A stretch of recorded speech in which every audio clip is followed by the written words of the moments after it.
International breakfast गरौँ न भनेर आज हामी बनाउँदैछौँ ढोक्ला। ढोक्ला बनाउनको लागि बेसनको पिठो युज हुन्छ, जसमा हामीले राख्नुपर्ने हुन्छ नुन, चिनी अनि बेसार कलरको लागि। अनि यो सबै कुरा राखिसके पछाडि हामी यसमा थोरै थोरै पानी हाल्दै एउटा थिक ब्याटर बनाउँछौँ। यो ब्याटर चलाउँदाखेरि जहिले पनि कि एन्टी क्लकवाइज कि क्लकवाइज एउटा डिरेक्सनमा मात्र चलाउनु पर्छ अरे है। अनि यसमा राख्छौँ बेकिङ सोडा अनि कागती एक्टिभेट हुनको लागि। त्यति भइसके पछाडि मैले आज बनाउँदैछु माइक्रोवेभमा। हजुरहरूले स्टिम पनि गर्न सक्नुहुन्छ ग्यासमा। मैले केक टिन युज गरेको छु, त्यसमा चाहिँ मैले तेल अलिकति दलेर अनि यसलाई राखेको छु र 20 मिनेटमा मेरो यो ढोक्ला रेडी भइसकेको थियो। ढोक्लाको कलर चाहिँ किन रातो भयो भन्दाखेरि मैले चाहिँ लोकल बेसार युज गरेको थिएँ कि, अनि त्यही भएर।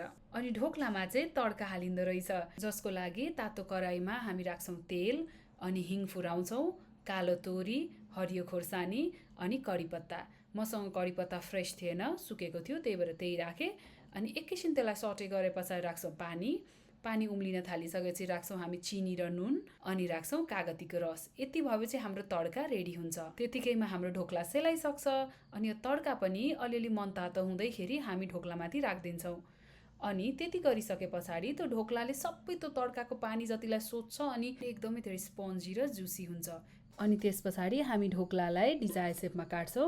हाम्रो ढोक्लाको थिकनेस चाहिँ अलिकति सानो छ, किनभने केकको टिन अलिकति ठुलो परेछ अनि ब्याटर चाहिँ थोरै भएछ। अनि लुक, इट्स सो गुड। यस्तो राम्रो भएको थियो।